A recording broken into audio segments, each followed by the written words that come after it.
On this week's Gridiron Report, we have the Lions on primetime winning in impressive fashion, a breakdown of their upcoming matchup against the Cleveland Browns, and a new segment, the Motor City Crash Out. So let's get into it.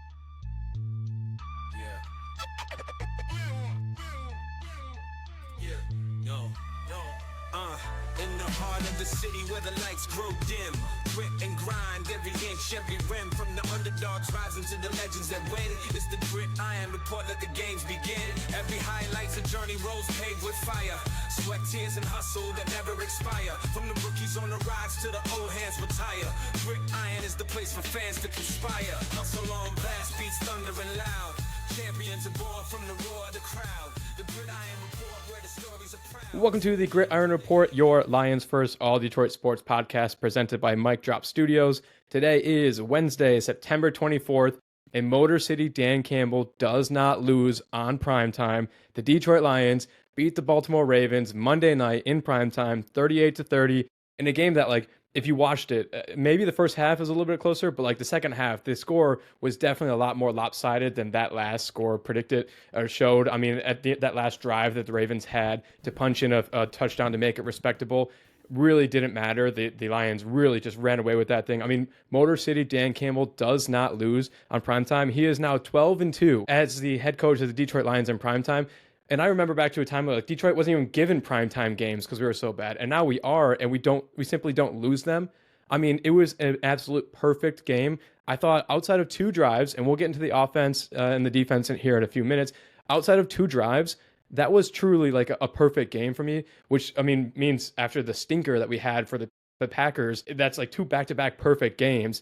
And I just want to point out, I know when we went over our records and our predictions last week, we both had them losing at first, and then I just I got that feeling in my heart, in my head, I had to go with it. I switched my prediction in real time, said the Lions are going to win this game, and damn it, they make me look smart. Credit to you, man. Credit where credit is due. Yeah, you just had a great call to change that prediction. And I just want to say, I have never been so happy to be proven wrong. Obviously, it goes without saying, we're gigantic Lions fans. For Christ's sake, we run a Lions podcast. I was trying to keep it real for the people that, I didn't think that I saw enough in the Packers game, or even the Bears game I saw a lot, but it is the Bears at the end of the day. They're dog shit. Just the culmination of those two games, I didn't see enough to where I thought that the Lions were going to execute, well enough to beat this Ravens team, this very good Ravens team. And damn it, was I happy to be proven wrong. I mean, this team, they like you said, they almost threw the perfect game. I mean, practically perfect, both sides of the ball. The execution was the best that I have seen in a Lions team in years. And I mean, this is even going, last year they won 15 games, but I didn't see an execution in a perfect game like I saw last night. It was just incredible. Per NFL Next Gen stats, obviously, it goes without saying, Lions did not turn the ball over. They allowed 0 sacks. They missed just 4 tackles in the entire game, made the optimal decision on fourth down every single time per Next Gen. They literally made the correct decision.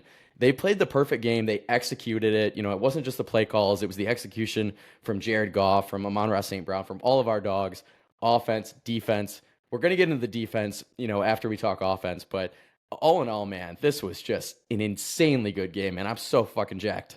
Like I said, I at first said we are going to lose because I was trying to be realistic like you, but I had that feeling that we just do kind of match up well with them. But then, after I did make that prediction while I was watching that game, I had to admit, during the game, I was always like, we have to score here, because if we don't, that high-powered offense is going to come down and they're going to score. And then once this Ravens team starts going, then it can spiral out of control.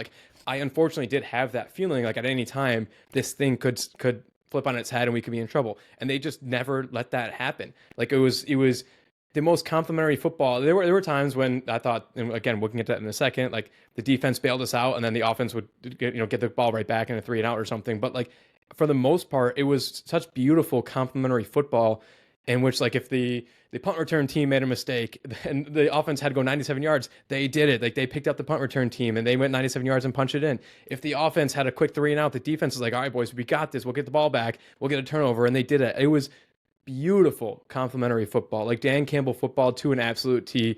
I mean, I don't know what more you can say overall that other than we just out hustled them, we out toughed them. I mean, if you're a Ravens fan, I'm sorry, we've been there before in that situation where you're just being outmanned and out toughed, especially up in the trenches. We've been there. But shout out to the both trenches just absolutely were fantastic. And we can jump into the offense in a second, but we just flat out outplayed them. We out toughed them. And I know we typically on this show, like we go just offense to defense. That's our cadence. It's easy to do when, the Lions have just one of the best offenses that the league has seen in years. I do think in this case though, man, we gotta start with the defense, because this defense, this, game that Calvin Shepard cooked up was a defensive mastermind. I mean, I've never seen anything like it. I've never seen Lamar Jackson get bottled up the way that this Detroit Lions team bottled him up yesterday. And so I would love to just jump into that too. If that's okay with you, let's go defense first. I could sit here and talk defense for hours. You and I were talking about like how long this episode's going to be, because we truly could do like 2, 3, 4 hours just talking about this. So I would love to jump into the defense. I thought Calvin Shepard pitched a perfect game. I thought the defensive line, I don't know if it's for real. I mean, we talked about it for, literal years that we struggle with pressures. Like all the numbers say we struggle with pressures. We begged them to go get someone. Right before this game started, Marcus Davenport was placed on the IR, which we can get to in a few minutes. And so it was kind of like, God damn it, we knew this was happening. We knew we were coming to the season weak at the edge position. We knew that the guys that we did have were very injury prone and we could be in trouble. And yet we didn't go address it. So like we knew we were going to struggle there. Out of nowhere, this defensive line came alive. Al-Qadim Muhammad played an absolute perfect game. And it was beautiful. I thought the defensive line played great. I thought the linebacker core played great. I thought the secondary struggled a little bit. I thought Brian Branch didn't actually have that great of a game. He had a bad penalty called against him it was bogus. He shouldn't have had that called, but I thought he maybe got burned a few times. Mark Andrews, I thought, played pretty well for the Ravens. Like we had some trouble covering the tight end position a little bit. Terrion Arnold, just having Terrion Arnold on an island going up against DeAndre Hopkins, who I don't care how old he is, he's still DeAndre Hopkins. He still is going to go up and high point a ball and come down with that 9 times out of 10. So having him on an island, I don't think was the greatest game plan for Calvin Shepard and that defense. But other than that, they played amazingly. The most sacks allowed by a Ravens team, I think it was 2 different goal line stands. Anzalone and Jack Campbell were amazing. They both played every single down in that game. Jack Campbell at one point got his face slit open somehow. I don't even know how that happened. And Dan Campbell was asked after the game just about that, and he said that Jack Campbell was in the huddle calling plays for the defense, literally spitting blood because his face had been sliced open. If that doesn't say dog, I don't know what does. It was outside of some shaky stuff from the secondary. I loved everything about this game defensively. Yeah, man, it was so cool. And I talked about it, but like, I just loved the game plan to stop Lamar. The defensive ends, they were so aggressive to seal the edge, but then at the same time, like, they kept their heads up. They know, obviously, like, you put a little pressure on Lamar, he's going to dance around in the pocket, and then he's going to, create space for himself, either to run or to throw the ball. Obviously, he is amazing at both those things. And I just thought our edges did such a great job of, not giving up on the play after you blow by, the tackle, but really keeping your head up and knowing that, Lamar could do a lot of different things, with his feet too. It goes without saying, but I just feel like, previous years, we saw 2 years ago, the Lions just, they couldn't contain Lamar at all. So I thought that the edges did an awesome job, really like sealing that pocket, and, really just keeping their eyes on Lamar. But I thought that, what Calvin Shepard did from like a QB spy standpoint, we talked about this on the show last week. How do you stop Lamar? A spy can be, a great way to do it. I just thought that Jack Campbell specifically was so awesome. And he really showed a ton of athleticism, in space. There were times where he was one-on-one with Lamar Jackson, and, he's exploding to the line of scrimmage and really, breaking down and, making that tackle. And then, obviously, the 4th down goal line stand in the second quarter. Again, that was Jack Campbell making a split-second decision on, I'm going to go and attack Lamar Jackson and make him make a split-second decision. If he wants to run it, if he wants to pass it, we're not kind of like, pussyfooting around and letting Lamar just dance out there. We're really going to attack him and say like, hey, if you want to make that decision, you're going to have to make it in a split second, because we're getting downhill. And we saw just tremendous success, and it was awesome strip sack, for, I think, the ball ended up on like the 20-yard line. The Lions got it. So yeah, I really just loved the decision making from JC, and really for the entire Detroit Lions offense to bottle up Lamar. Yeah, I think that play is so hard to defend, especially like someone who's dynamic as Lamar, because you string that out to the sideline like you're supposed to do, but the moment you have to at some point make that decision, like you said, you're either going to close on the quarterback or you're going to drop back and try and cover the guys that's going with him, because you know damn well a tight end or someone's going right behind you. So as soon as you close on that, he's just going to try and dump it over your head, get it at the tight end right there. It was defended so perfectly, and partially it was because Jack Campbell made that decision so aggressively that like he flustered Lamar, and Lamar didn't really know what to do. But also behind him, he had the support of guys to cover. You know, I don't remember if it was Mark Andrews or whoever was behind him, but to cover that, so Lamar couldn't just dump it over his head and get that there. Like, it was played so perfectly, and I think Calvin Shepard deserves all the credit. I know last week we did sign to the practice squad Malik Cunningham, which I think was just a huge, big brain move. Malik Cunningham, I think another quarterback, because Lamar's from Louisville. I think Malik Cunningham also came from Louisville as well. Very similar mobile quarterback. Never really caught on in the NFL, but very similar to Lamar, right? They went out and they signed him to the practice squad this past week, literally to just let him go and like be Lamar. Do what Lamar's going to do. Let us defend against him. And word on the street is from practice over the week is that the first few days and first few drives, Malik was running all over them, and we were having a hard time stopping him. And then eventually, after a few days, a few different drives, we were able to figure out how to play against a mobile quarterback like that. So shout out to Malik Cunningham, who prepared us. Shout out to the coaching staff who decided and thought like, hey, let's go really simulate this thing, because it wouldn't work if you have, you know, Kyle Allen back there trying to replicate Lamar Jackson. Like, that's just not going to get the boys ready. So we went out and got the next best thing. And that's such a big brain move. I loved it so much. Wow, yeah, I mean that's money. That's winning, you know, championship football teams, just thinking outside the box and doing that. So, yeah, I love that. And I think probably, I mean, last thing for me, not last thing. We could spend, you know, probably an hour just talking about this defense, but I think specifically, like, if you could give a game ball to the entire defense, I absolutely would. I think the game ball went to Al-Qadim Muhammad. Very, very well deserving. I think he had 2.5 sacks. He was just flying around there for a guy who, you know, wasn't really supposed to be. Obviously, he was, you know, one of your quote unquote cornerstones for defensive ends, just because you only had a couple, right? But, you know, especially with the Davenport injury, now he's just kind of thrown into, you're going to be the guy, you're going to be the starter. And yeah, I think a team like the Lions really, you know, took a shot on this kid. I think he's, you know, 30 years old now, kind of bounced around the league. He was out of the league for a bit. Lions took a shot on him. I mean, he's just blossoming right in front of our eyes, and just had just a tremendous game. Primetime, biggest game of the season to date. Maybe I mean, definitely one of the biggest games of their entire schedule. And he played so well. Hutch played awesome. I mean, he was a little quiet at first, but especially in the second half, he came to play. You know, that peanut punch was, like, you can't even say enough good things about that. I think that he even mentioned after that was probably the first time in his NFL career that he's done something like that. So yeah, to force that fumble on Derrick Henry, and then yeah, just again, Jack Campbell, Anzalone, just everyone who was involved in containing Lamar Jackson. You know, 7 sacks, most sacks that the Ravens have given up. Just an all around masterclass from Kelvin Shepard. So yeah, I was man, I can't say enough good things. So pumped For a team like in a fandom that we've had that normally, nothing against them, but like we've been let down defensively for a few years now. It's been like 2 or 3 years where like we had to score 40 because the other team's going to score 38.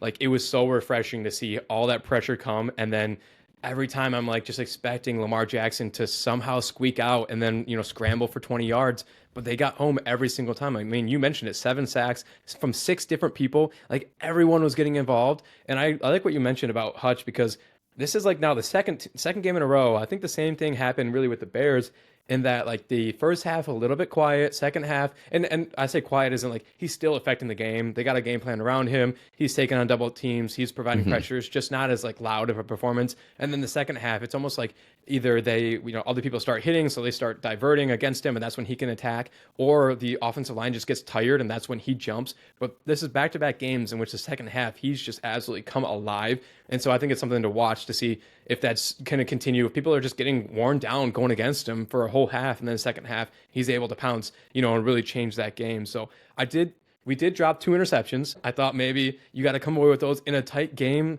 like the first half was. Yeah, a tight game like the first game was in primetime against a great opponent. You can't leave those opportunities on the table. Like, you got to come away with those.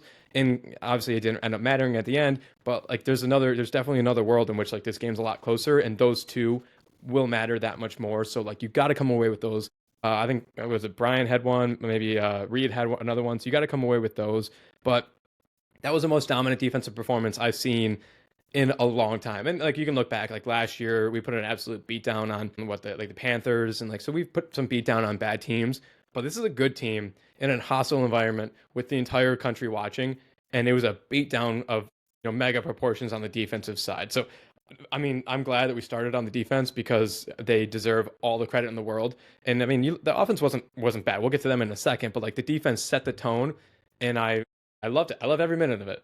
Yeah, it was awesome. I mean, like I said, it was just the execution was the best that I've seen in maybe forever. Even this Lions team who has been good for the past 2 or 3 years. Like, not you're not going to throw a perfect game, and I thought that on defense it was near perfect. Besides, a couple of those dropped interceptions. Besides that, I mean, they just played perfect game plan against a monster opponent, and I couldn't be more happy for them.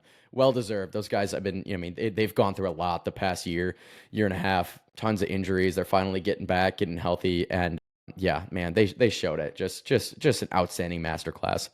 Dude, and every week that they just like get by and put up a good performance, it's that much closer to getting guys like Aleem McNeil back. Like you add an Aleem McNeil to this defensive line that already has Tyleek and DJ Reader up the middle performing really, really well with Hutch and now Al-Quadin Muhammad, who's playing extremely well on the outside. Like you add a Pro Bowl D tackle to that defensive line, and it's like now you got guys rotating in. You can really play around with wherever you want guys to go, and like that every week we get by, we get that much closer to getting these guys back.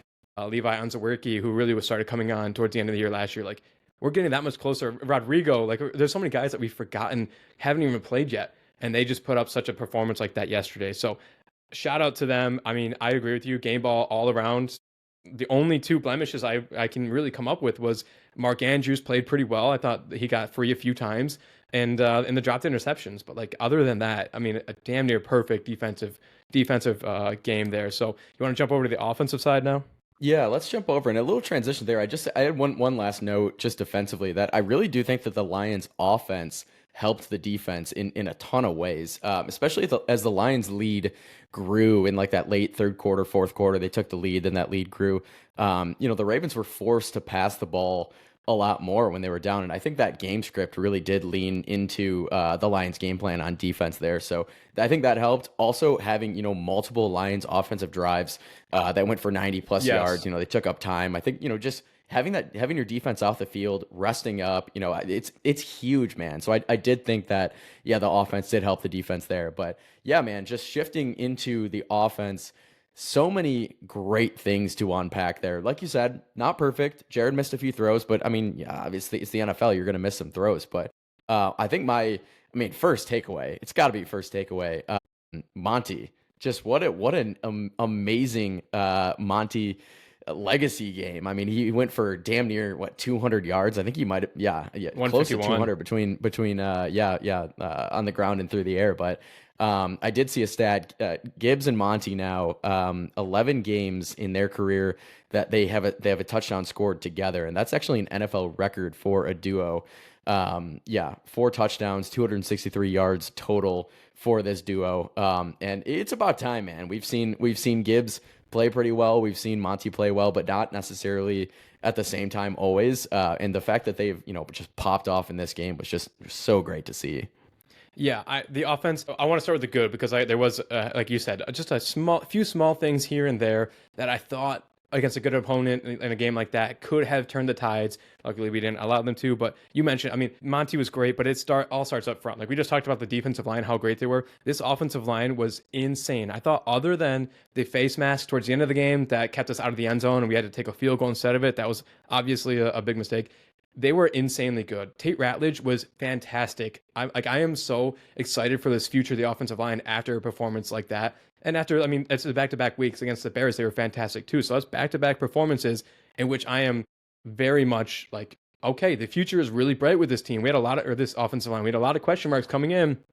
I don't think Graham Glasgow played perfectly, but I loved what I saw out of Tate Ratledge. Penei is always Penei. Like he's always going to be fantastic. Taylor Decker was really good. I thought Christian Mahogany looked really good at times. Not a single sack was given up. And I mean, I feel like both Monty and Gibbs, and I don't have the numbers in front of me, but I'm sure they back me up on this. They had like 3.5, 4 yards before they were even seeing contact. I mean, the way that the offensive line were hitting their assignments, but getting an arm on one guy and then moving up to the second level and getting blocks up there.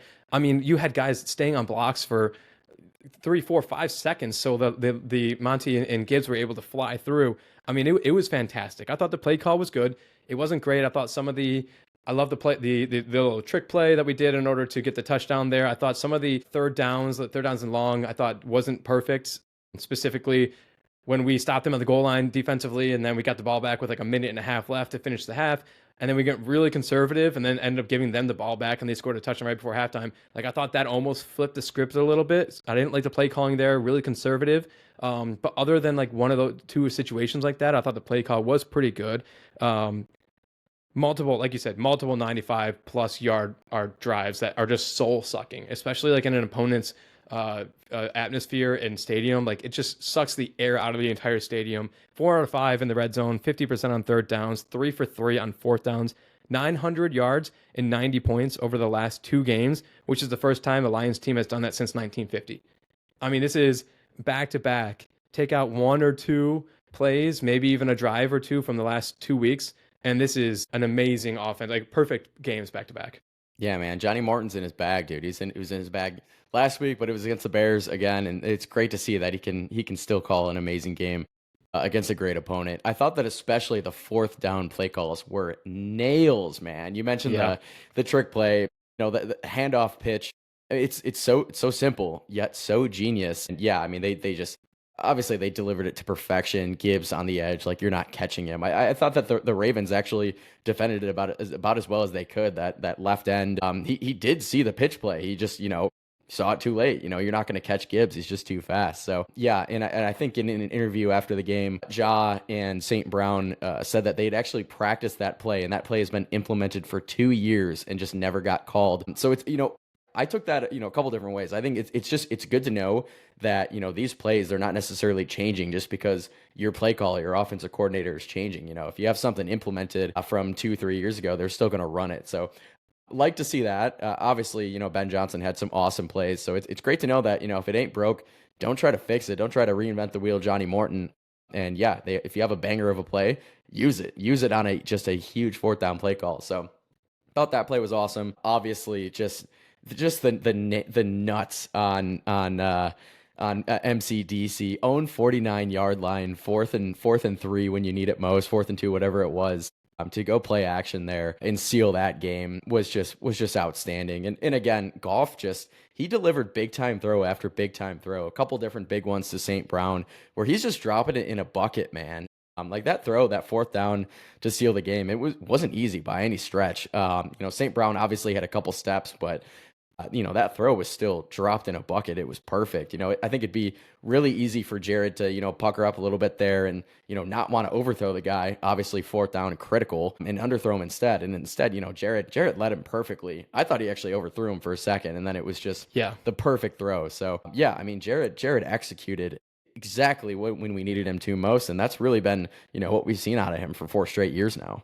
Well, it's so funny you say that you thought he overthrew him, because I went to the bar to watch this game, and we all thought the same thing. Like, as he just tossed it up, we're like, oh no, like that's got to be way past him. But then it was, Amon-Ra had got the illegal contact at the line of scrimmage, and that's what kind of slowed him up. But he still was able to get there. But yeah, and we haven't even mentioned Amon-Ra. Shout out Amon-Ra. He scored a touchdown. Obviously, he hit his final stat line for the night: 7 catches, 77 yards, 1 touchdown, along with 20 on 8 targets, so 7 for 8. He scored. He with that touchdown, he has 37 total in the Detroit Lions in his Detroit Lions career, officially surpassing guy to become the sole owner of the 3rd most touchdown catches in Detroit Lions history. So shout out to him. But I want to ask you, guess who he's just surpassed? Again, this is 37 touchdowns. Guess who he just surpassed to be the sole ownership of 3rd most touchdown catches in Detroit Lions history? This is a tough one, because I mean, obviously, like, I think I know. I mean, it's got to be Calvin Johnson who has the most, right? So I would assume. I don't know. I would assume so, though. It's not. Yeah. So it can't be CJ. I'm gonna just throw out a guess, and it can't be right, because he seems like a lot more of a bust. Is it Charles Rogers? No, I think you're right on the Charles Rogers was so much of a bust that I don't think he got even. I don't know if he got double digits. No, he surpassed Marvin Jones Jr. Wow. Who I didn't even realize was here for that long. I know, like, we were coming out of our the gloomy days when he was on this team. But like I didn't realize Marvin Jones Jr. was the third most touchdown catches in Lions history. So shout out to Amon-Ra, number 37. He now has sole ownership of the third most touchdown catches in just his fifth year. Just 5 years on the team. Like who knows how many more he can put up. He is a superstar, an absolute superstar. Yeah, and how about that hot mic after he caught the touchdown too? I mean, just yeah. What do you say? I run this You shit. said And then I'm not saying it. You said it. He probably said another word after that sentence. I don't know what that other word was, but yeah, just what an incredible hot mic. Just I feel like the ESPN mics they were on another level. They must have. I don't know, man. Bold strategy by ESPN putting out like 7 different microphones there, because I mean you heard that just clear as day. So I was cracking up. It was awesome. You got to know right there. You got to know nothing good is going to come from a microphone right there in the corner of the end zone. He's not going to be like, "Oh yippee, I scored!" Like it's going to be bad. And so, Oh yeah, I'm here for it. and he definitely he apologized in the I think an interview right afterwards. He's still on the field, but yeah, I thought it was so funny, man. Yeah. So I mean, it was fantastic. I thought, like I said, I didn't like the final drive right before halftime. I thought the defense did a fantastic job, kind of bailing us out a little bit, and getting that goal line stop and get us in the ball with a minute and a half left on the halftime. And I thought, like I said, for a second, after we had to give them the ball back and they started driving down the field, that was going to be a change, because we were going to go up 14-7. I think it was going to be going into halftime, and then giving them the ball. Then suddenly you feel like, okay, even if they go down and score to open up the halftime, then it's still a tie game. We got the ball. We can still come back and score. But then going into halftime 14-14 with them getting the ball, I was a little bit concerned. I thought maybe that was going to be the catalyst and turn this thing on its head. So I didn't like that play call. But I mean, shout out to the offense. They came out or the defense. They came out in the second half. They stopped them or actually, I think the Ravens actually might have scored and took the lead to start went second up half. 21-14. Yeah. Mhm. Yeah, so the offense, I guess, didn't blink, and they just came back and got the job done and went back to work. I loved it. I also thought I did see that Isaac Tesla, they were trying to get him involved a little bit more often. I don't necessarily like when they were trying to. I feel like every time I saw them target him, it was like a 3rd and 8 or something. And I don't necessarily think I would have forced the ball to him in those situations. That's the time where, I'm going to go to Amon-Ra St. Brown, or I'm going to go to Sam Laporta, or, someone just a little more reliable. But they were trying to get him more involved. He ended up having no catches on just his 2 targets. But I feel like both those 2 targets were on like 3rd and longs, in which I would have probably gone somewhere else. But all in all, I mean, offense, defense, maybe not the kick return team. We had multiple times we kind of made some mistakes on the punt return. Yeah. Other than that, though, I mean, this was about as fun and amazing of a game as you could watch. I think I started the show saying that on both sides of the ball, the Lions were so good. I purposely left out special teams. I just thought that it wasn't their best performance, specifically the punt return team. Khalif Raymond had a couple, I would say, blunders. And I mean, and it's tough. One time he's backpedaling, catching the ball at like the 2-yard line. The next time he lets it bounce, and it that kind of more of an unlucky or a Ravens bounce. So I'm not going to hold the second one against him, but I think that first one, I mean, whatever happened to the days of telling your guy plant your heels at the 10, and if it's above your head, don't grab it, because I don't know, man. It just a couple times, but again, the Lions offense bailed him out both times with long drives. So maybe Khalif Raymond was onto something. Maybe he knows something we don't. But what I really do love, one of my big takeaways was that, and this is something, this is not new. Obviously, this is Dan Campbell football, but the Lions they knew that settling for field goals is not going to win a game against just a very good Baltimore team in Baltimore. And I love that they really did take matters into their own hands and go for it on 4th down and say, it's a 4th and 2, 4th and 3, 4th and 1. We're better than you. We have plays that we know are going to win, or at least get enough for that 1st down. That's all you need to keep the drive going. And then they're going to end with touchdowns. And we saw that numerous times on Monday night. And I love seeing it. I love seeing, like I said, the 4th down play call. When you have a speed out to Amon-Ra and it's just perfectly schemed up against man coverage, it's going to work. It's going to work. Jared's going to make that throw 10 times out of 10. St. Brown's going to catch the ball 10 times out of 10. And so in that case, I love going for it whenever, because you're going to get it. So yeah, I love the execution there. It's so funny you say that, because I pointed out to someone at the bar that I feel like so many times I've seen Jared drop back and you can't see the receivers down the field just because they're not in picture, but you see Jared kind of lock in on someone and just let the ball fly and it's we've become so used to that situation and them connecting that like as soon as I see like the confidence in him letting that fly, I know for a fact like Amon Ra or someone is down there and he's like wide open, like right around the sticks, right around 10, 15 yards, and it's got like we're moving the chain. Like as soon as I see him confidently fling that ball, I'm like, oh hell yeah, he's got somebody. We're gonna keep this drive going, and that's a a luxury that not every team has. And it never ceases to amaze me that like how we're able to scheme these guys open and find the soft spots in the zone or attack the man and get these the drives going. I agree with you. I mean, Khalif Raymond is better than what he played. Like he's a really really good return man. Maybe he it was a blessing in disguise, like you said, that like just those 97-yard drives, it tired out the defense. It gave our defense a second to to catch their breath. It took the air out of the stadium. It just imposed our will. So like a blessing in disguise. Let's not let that keep happening every single week. But yeah, I think there was a little bit of question. Obviously, we had the big question mark going into the Bears game. What would if this team was good or not? Just flat out, are we good or are we not good after the Packers game? Bears game, we shut a lot of people up, but there still was a big question mark. Like, okay, it's still the Bears, not that impressive. This one shut a lot of people up. Like this is, I think we're back to like I'm usually the pessimistic one, and I'm all the way back, dude. I am so ready to get my heart broken again. Oh, absolutely. This game proved that the Lions are still a Super Bowl contender. And I love that. I think just probably one more kind of just random thought that just popped into my head. Talking about just, fourth down, going for it on fourth down, the play calls.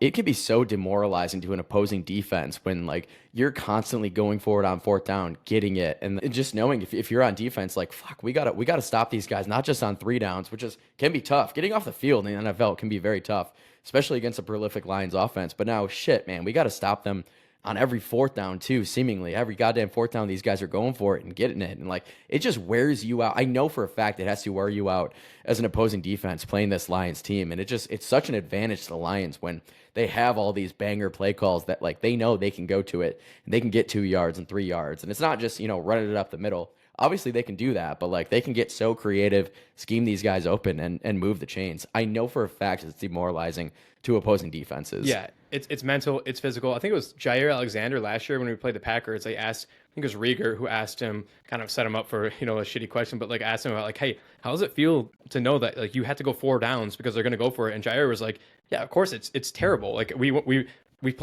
play our hearts out to get to fourth down, and then to know like we got to play another one, and then when they get it, like that's so demoralizing. So it's just funny now because Jair Alexander is now on the Ravens. Now he didn't play, obviously. They had a few different injuries, and I don't give a shit if they have injuries or not. We're playing who's in front of us. It's just funny that Jair was on the other side of that once again. So all right, let's go to a quick break, and then when we come back, let's get into our upcoming matchup against the Cleveland Browns. All right, welcome back. Let's get into our upcoming matchup this Sunday, 1 o'clock at Ford Field against the Cleveland Browns, which may be a little bit of a trap game. Like I don't necessarily, I think I'm pretty confident in this, but like the Cleveland's coming off a really great win against the an ugly but good win against the Packers. Let's start it out playing Guess the Line. Kyle, a lot to go off of after our Monday night performance. Guess the Line Sunday, 1 o'clock against the Browns. Yeah, this one, I feel like I probably have this at least pretty close. Yeah, Browns at Lions. I do think the Browns, I think they still blow. Although I will say they have a great defense. And yeah, they beat the Packers. They somehow just wore the Packers down and hung in that game long enough and made them make mistakes. I mean, their defense was obviously like the main reason why they won that game. But that being said, the Lions are just such a better team. It's not even funny. I'm going to guess it's got to be a touchdown. It's got to be a touchdown minimum. I'm going to say Lions minus 7.5. Yeah, so Vegas has us at Lions minus 8.5, so they have a little bit more after the Lions performance on Monday. They, agreed completely. It's the fact that it's at home. The Browns did have a great showing, but I think their defense had a great showing. I don't think their offense doesn't scare me at all. We can get to that in a second, but yeah, Vegas has us winning by over a touchdown. I feel pretty good about that one. Obviously, it could be a little bit of a trap game, but let's start on our offensive side. With our boys coming off of, putting up 38 against the Ravens, which was a bad defense. We're going to be going up against one of the best defense in the league, the Browns, like you just mentioned. Virtually impossible to run against this Browns defense. Myles Garrett is Myles Garrett. Like everyone knows who Myles Garrett is. He's one of the best defensive players in the entire NFL. But they have a lot of other great defenders on that team around Miles. They've done a great job putting them together. Malik Collins is an insanely underrated defensive tackle. Actually, surprisingly, he's really good against the pass. So you have like Miles on the outside providing pressure. You have Malik up the middle, who's great at defending the pass and getting some pass rush.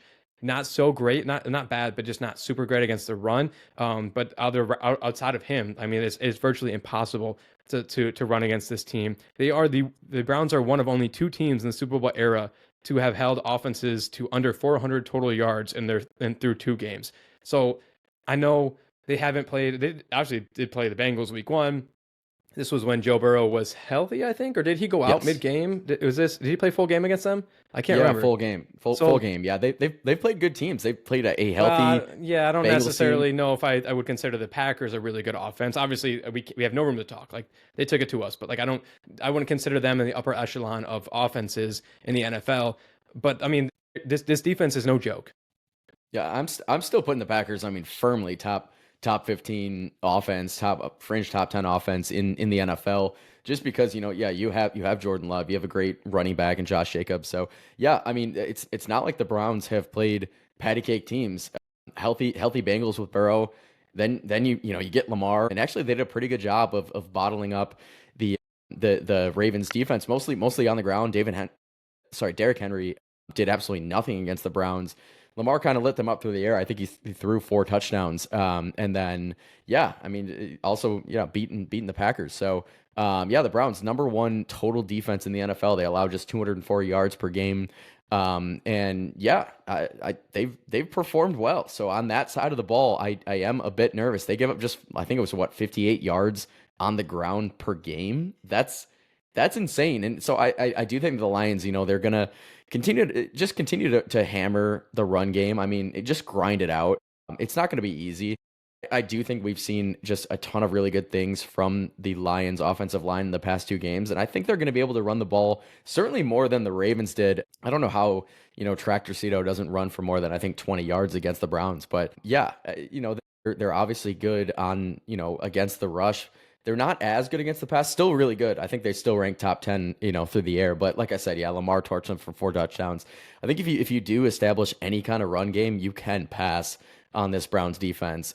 It's not going to be easy. I think it's going to be a grind. This might be an under game, especially considering that the Browns offense is shit. We'll get into that in a second. But I think that the Lions offense they're gonna score enough. And I don't see this as a 7.5, 8.5 point game. I think that the Lions win by double digits. Yeah, the over-under is 44.5, so it definitely is lower, which, by the way, my over-under prediction for last week blew past that. I think I said, 55 or something, blew past that, but that's neither here nor there.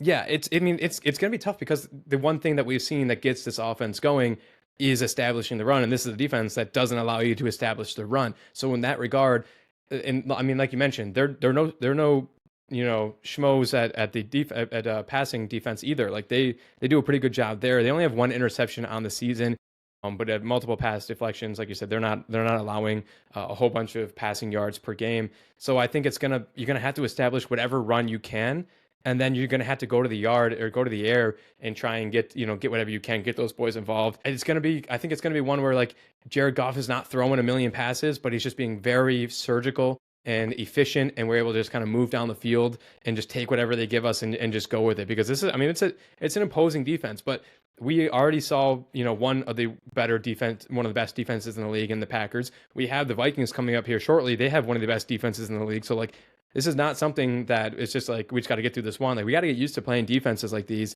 and we got to be able to play against them. So I'm a little bit not scared, but like that gives me a little bit of hesitation. I know, I agree with you. I think the line is going to be blown out, and we'll go through predictions towards the end here. But I think it's going to be much more than just 8.5. It gives me a little bit of hesitation just because they are, they're formidable. They're very, very good defense, and it's going to be a lot on our offensive line. They've had 2 great games. They better not, take it for granted because they got a big defensive line assignment coming up here. Yeah, and typically we see that, the Lions, their run game really opens up the pass. But yeah, I mentioned it, the Ravens were able to throw the ball at will against this Browns team. I think this could be a scenario where actually the passing game might actually open up the run game for the Lions too. And we know that, Jared Goff can air it out. Obviously they have JMO, Isaac Tesla, who can take the top off defenses. And then you got Amon-Ra St. Brown and Laporta doing the dirty work, between between the sticks as well. So yeah, there's just no way that the Lions lose to this Browns team. I mean, I'm sorry. The Browns offense is just so horrendous. If I guess last things on the offensive side before we transition. Oh no, I don't know. That's a question. If you're saying one more thing, no, I don't have anything else. I'm ready to go to the other side because the offense just doesn't scare me. Like Joe Flacco is Father Time. I think has finally caught up to him. It was a great story, him being able to come back and I think he went back to the Colts and a few other teams and I think even the Browns. He might have won or was close to winning comeback player of the year. Like Joe Flacco coming back was a great story. I think Father Time has caught up to him. I just don't trust this offense. Really, they got Jerry Jeudy on the outside, who's a good receiver, but really they got a lot of rookies in this offense. Harold Fannin at tight end. Obviously, we just mentioned Mark Andrews kind of chewed us up, but like a rookie like Harold Fannin, I'm not too concerned with. Quinshon Judkins played really well in this past week for the Browns, but again, another rookie that I'm not really overly concerned with. Joe Flacco just has 631 passing yards on the year. They're 30th in the NFL in points scored with just 46. I mean, the Browns have 4 interceptions and 1 fumble this season already. Like, I want at least 2 takeaways from this offense. Like, I don't really have any faith in this offense, and it's going to be a great chance to see, like, is this deep pressure, the 7 sacks from 6 different people for real?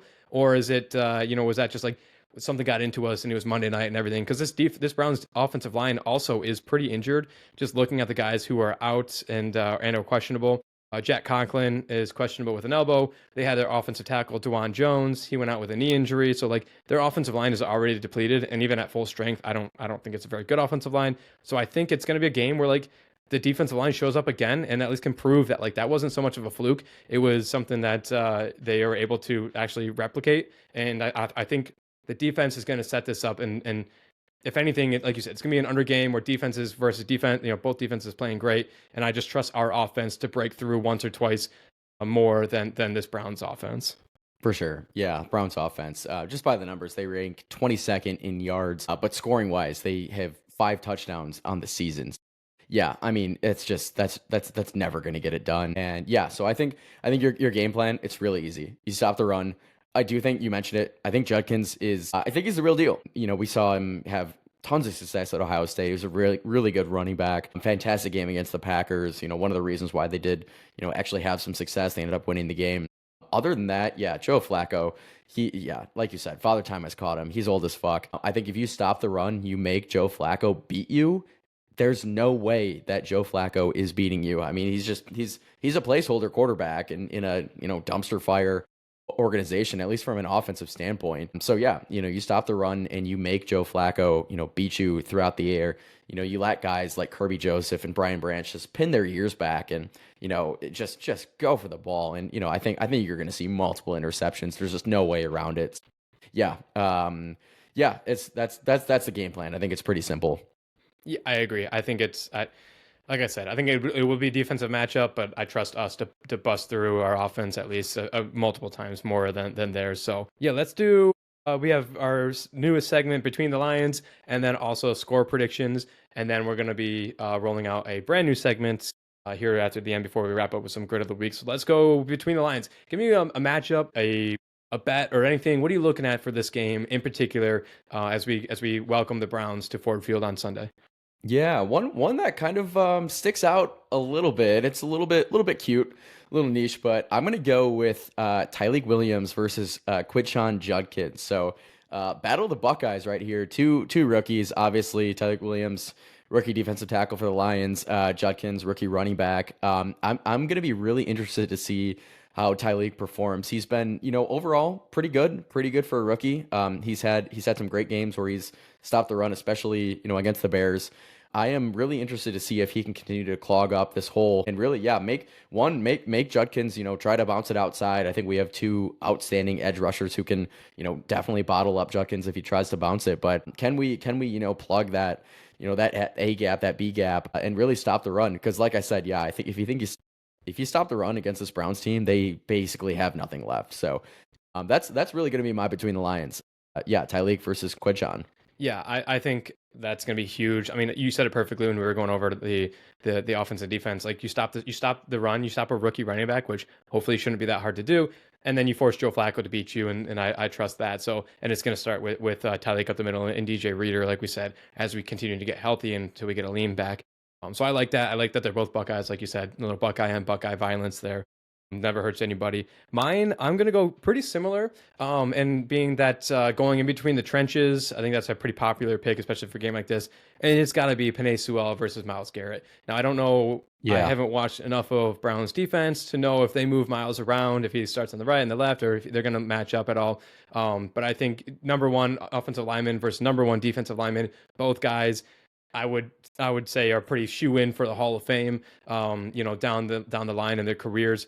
I think this is going to be a number one kind of matchup that I'm watching. Obviously, Penei is on the outside, so he's got the hardest assignment going up against him.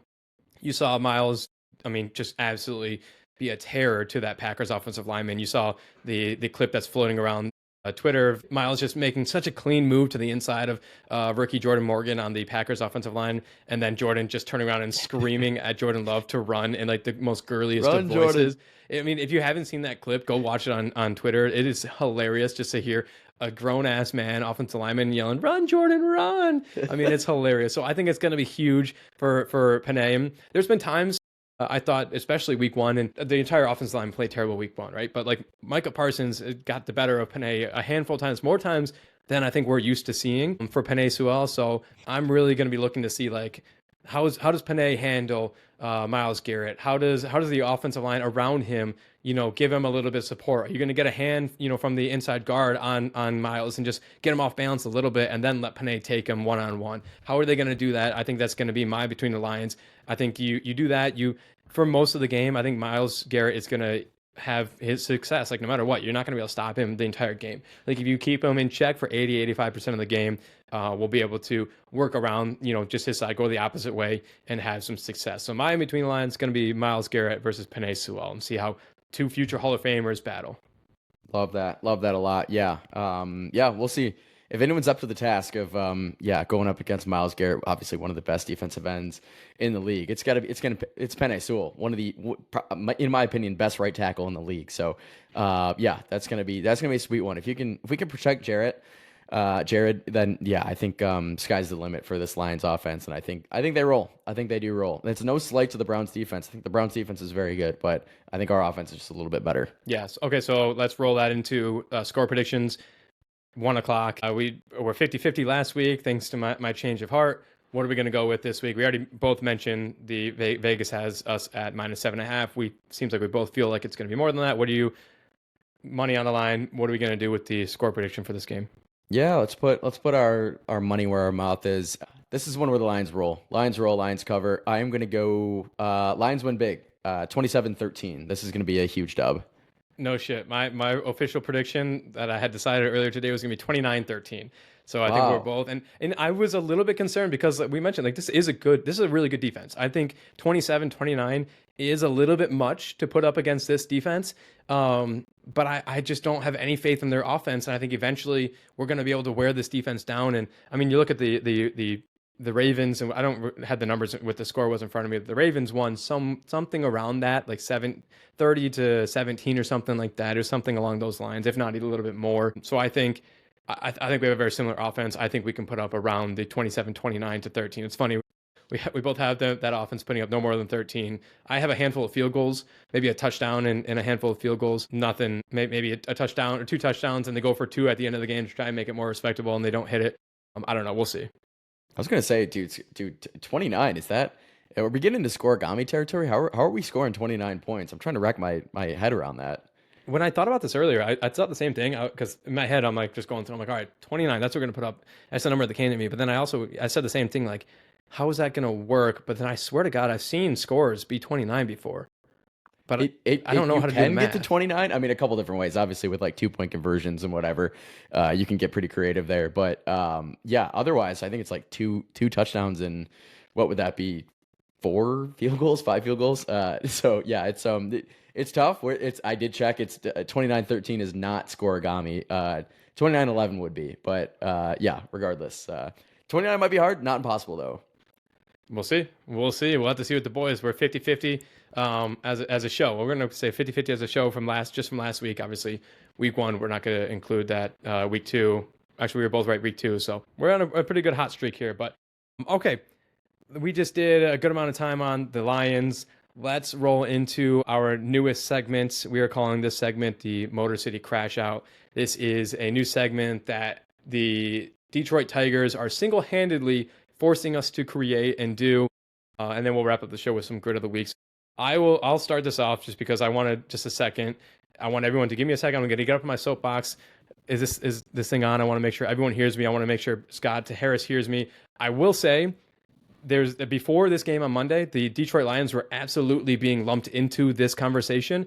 I think Al-Quini Muhammad is single-handedly keeping Brad Holmes out of this conversation. As soon as Al-Quini Muhammad, if or when he, kind of falls off a little bit and isn't as productive, Brad Holmes goes right into this conversation because I am so sick and tired of the city of Detroit having such an ego problem and that we are running into this issue over and over and over again, all four major sports, that it's always got to be our guys versus your guys. It's always got to be the guys we picked, and those are the only guys that we're going to be. And I say this on the heels of the Detroit Tigers obviously losing 7 games. I think it was 7 games in a row, maybe 6 games in a row, like 9 of 10 games. And then after we DFA'd Charlie Morton, one of the only decent guys we went after at the trade deadline. And it was just I was just so frustrated after this loss. I went to the Tigers game on Saturday because it was a beautiful day. I didn't want to give my money to the team, but it's such a beautiful day. I had to go, and we blew that lead too. It was so frustrating. We had to create this new segment because I'm so fucking sick and tired of all the GMs in the city refusing to go out and get better. It's the reason why we haven't won anything yet. It's the reason we're not going to win anything until we realize that, when you have a terrible culture and no one on your roster, yes, you have to instill it's our guys versus their guys. It's us versus them, no matter what. It's the guys in this locker room. We don't need anyone else. That's how we're going to win. And that's how you get that new culture built. And that's how you get to where we were going, to get to success. But what got you here isn't going to get you there. And so at some point, you need to have that flip switch in your head and say, all right, we got here. This is kind of as far as this team can take us. Now we need to go out and get help. We need to go out, use up some of the guys that we have collected, some of the guys, whether that's draft capital or guys in minor leagues, depending on what system you're talking about, what sport you're talking about. We need to go out and get help and make this team that much better. Put this team over the top and go win a goddamn championship. And every single GM in this town simply refuses to do that. And it truly, I think, is an ego to it, and that it's got to be our guys versus everyone else. And we don't want to add anyone else to it. These guys fall in love with the kids, and they're like, well, if I hear one more time talking about but the farm system played so well, and look at all these young guys under the age of 25, look how good we're doing. I don't give a shit about those guys. I want to win now. And what's the most frustrating about this, and we're calling this Motor City Crash Out, so we can just go on rants here and crash out, honestly. You look at teams like the Baltimore Orioles, windows closed so much. The Baltimore Orioles were the hottest young team in baseball, and their window closed. And now they're suddenly scrambling. They got to figure out if they're shipping out all the young guys that they had. They're basically starting an entire rebuild over because they didn't capitalize enough. They did more than we did, granted, but not enough to get them to that next level. There's no accountability. I wish for maybe just once you get Scott Harris to come out and stand in front of the podium and say, we just DFA'd Charlie Morton. We fucked up. We thought we had the guys and the horses to take us to the playoffs. We don't. We fucked up. I wish for once Brad Holmes would come onto the podium and be like, yeah, Marcus Davenport back on the IR. We fucked up. We didn't go out and get more edge players. Everyone else wanted us to. For some reason, we decided we were going to roll the dice with our guys. There's no accountability, and it's making me absolutely fucking sick. Wow. First off, just want to say, great crash out. That was awesome. Thank you. I mean, I was going to step in for 3 different times, and I'm like, no, I just got to let this guy cook, because he's exactly right, man. And the saddest part is, I mean, this city is just craving a championship in some kind of major sport. I mean, we haven't had a championship and a championship celebration since 2008, the Red Wings. So, we're going on 2 decades, almost 2 decades now without a championship. And, I think the fans are just sick and tired of all these rebuilds. I mean, obviously, if you're going through championship droughts, it means that your teams, have sucked and need to go in a rebuild. to get better, get draft capital, accumulate young players, whatever it might be, depending on if you're talking about it, NFL or, NHL, MLB, whatever it might be. But, at some point, like you said, you have to kick it into high gear and you have to know that, like, okay, now we have these young guys. We have these guys on, team friendly deals or rookie deals. We have a lot of talent. We hit on draft picks. Like if you're the Lions, you just hit on so many draft picks. You have cap. You have cap for days. Obviously, you're going to have to pay these guys in the future, but the cap's also going to go up in the future. Also, we don't even know if the cap's real or not. You got teams like fucking San Francisco or Philadelphia who, just get everyone. Any trade that you want, Howie in Philly is just going to go and get the guy, even if you don't necessarily even need him. He's like, screw it. This guy has value. I'm going to go get him. And it's just the exact opposite of what we see from like any Detroit GM.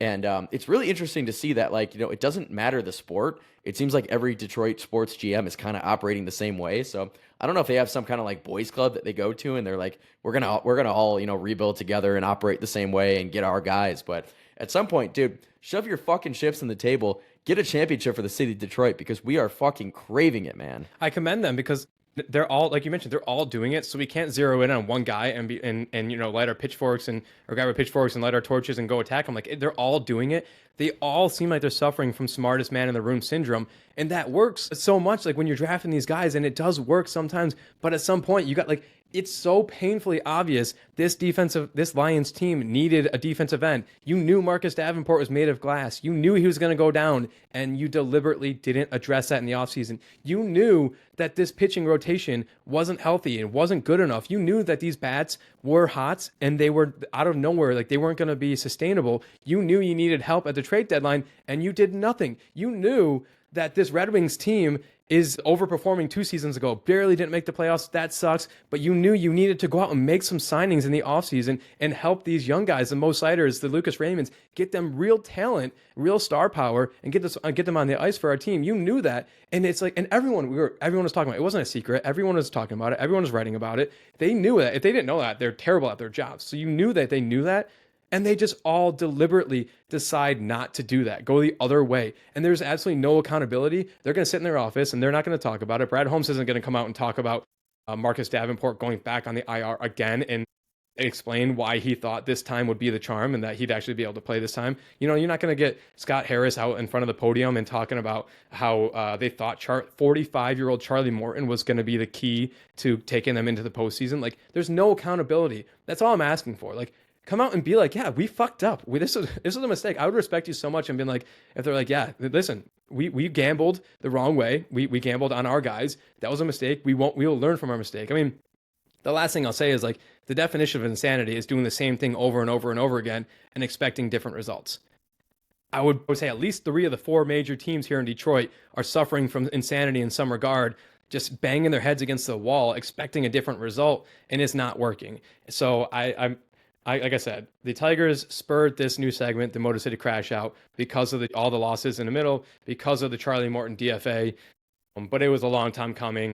Again, I commend them all for going all in on it together, so we can't zero out one coach and one GM. But god damn it, can we just do something, please? Do something that like other teams are like, oh shit, they're for real. Like this team is not fucking around this year. They're for real. Like, can we do that once, please? Wow. What a crash out. Yep. I don't know about you. I feel the slightest bit better. I do. After venting a little bit. I mean, I still, at the end of the day, like, it's championship or bust for, multiple different Detroit sports teams. And we haven't seen any results yet. So warranted crash out. I do feel better. What do you think? Should we transition to something a little bit more fun? Should we go grid of the week? Should we? Because this show as a whole, this was a great show. Great win on Monday Night Football. We don't want to just harp on, the Tigers and how they're just absolutely collapsing right now. We want to, we obviously touched on just an incredible masterclass. Dan Campbell, Kelvin Shepard, the whole Lions team. So definitely don't want just a rainy cloud podcast, especially to end. So let's get a little happy. What do you say? And let's go with a little grid of the week. Yeah, let's do it. I thank you all for listening. If you guys have your crash outs, the number is always open. That the Gridiron Report hotline is open. You guys call in, give us your crash outs, give us your grievances about these teams. Thank you for listening. Thank you for coming to my TED Talk. Thank you for coming to the first segment of Motor City Crash Out. Let's get to grid of the week. You want to kick us off? I'll kick us off, and I will say great plug on our voicemail. Just want to say, yeah, that number 313-306-7939. If I could talk. Usually you're the one that's saying that number, so I haven't quite memorized it yet. But yeah, 313-306. Yeah, my grid of the week, I'm going to go with just the man. We've talked about him, but just a guy who just steps up in the face of adversity, was out of the league. He's back in the league. He's just making huge plays for this Detroit Lions team. That is Al-Quadin Muhammad. 4 tackles, 2.5 sacks, just a monster night containing Lamar Jackson, really just hunting Lamar down like a dog. Just stepping up big time in the face of Marcus Davenport injury, which who saw that coming? Brad Holmes. It was impossible to see that coming, but just I love what I saw about from Al-Quadin Muhammad. Game ball after the game. His speech was awesome, just talking about how the Lions took a shot on him and got him back into the league, and he's stepping up big time, man. So yeah, I mean that's definition of grit. So grit of the week for me, Al-Quadin Muhammad. Yeah, I think without you and I having talked about who we were going to go with, if either one of us had someone that wasn't him, I would be concerned. Like, he was going to be mine too. I'm going to switch it up just so we spread the love a little bit. But Al-Quadin Muhammad, 4 tackles, 3 of them solo, 2.5 sacks, 2 tackles for loss, 3 QB hits. Like I said, he is single-handedly saving Brad Holmes at the moment. The moment that his production drops, if it does, then we start getting mad about Brad Holmes and the Marcus Davenport stuff. But he is single-handedly kind of easing that transition a little bit. He's fantastic. The story is fantastic. Drafted from the Saints back in like 2017 or something in the 6th round. I mean, I agree with you. His post-game speech about just like he was on the couch last year and giving credit to all the guys around him. He's fantastic. His PFS scores are fantastic. I love that story. Really hope he can keep it up. Reminds me a lot of like James Houston. Reminds me a lot of James Houston. The story there. Obviously, James Houston ended up at production falling off, and he's no longer with the team. So I really hope Al-Quadin Muhammad can keep it up. Shout out to him. I'm gonna switch it up because, like I said, I also was gonna go with him.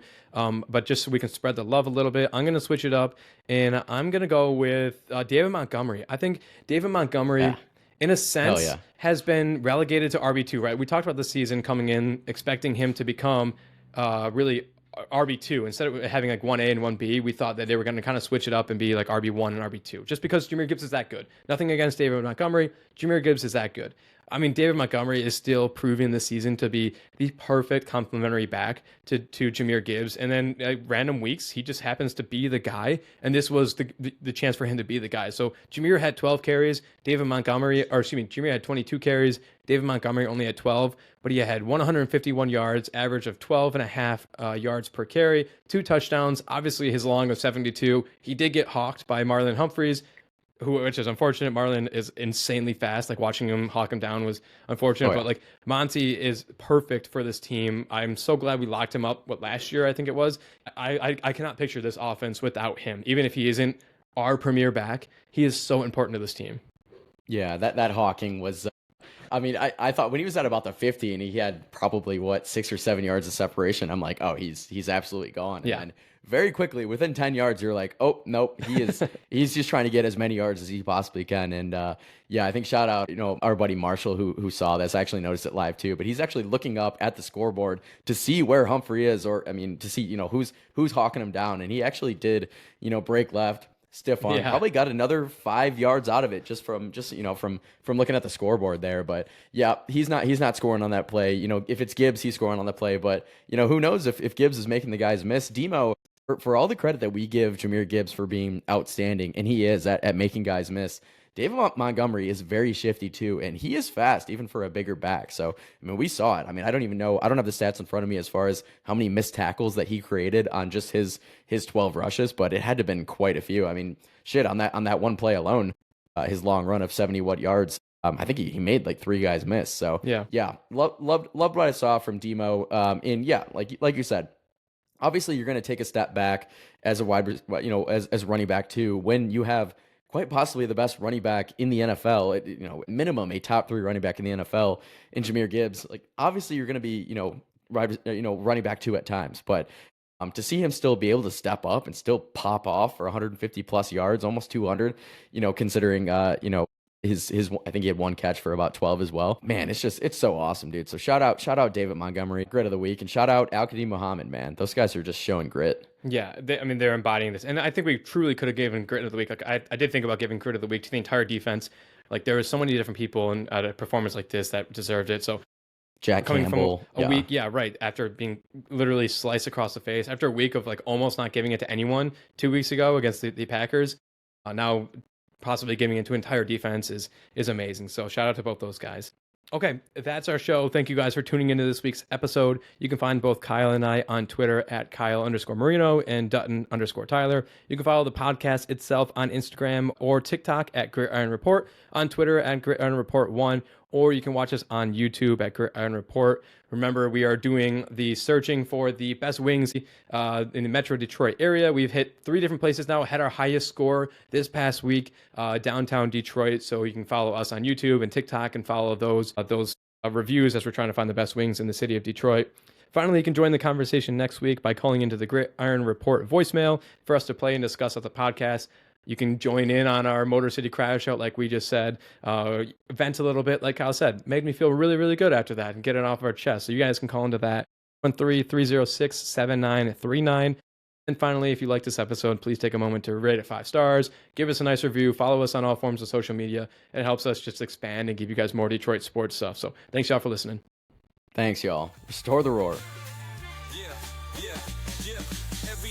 A journey, roads paved with fire, sweat, tears, and hustle that never expire. From the rookies on the rise to the old hands retired, grit iron is the place for fans to conspire. Hustle on, blast beats thunder and loud. Champions are born from the roar of the crowd. The Gridiron Report where the stories are proud. Tune in, bring the heat, make your fandom a vow.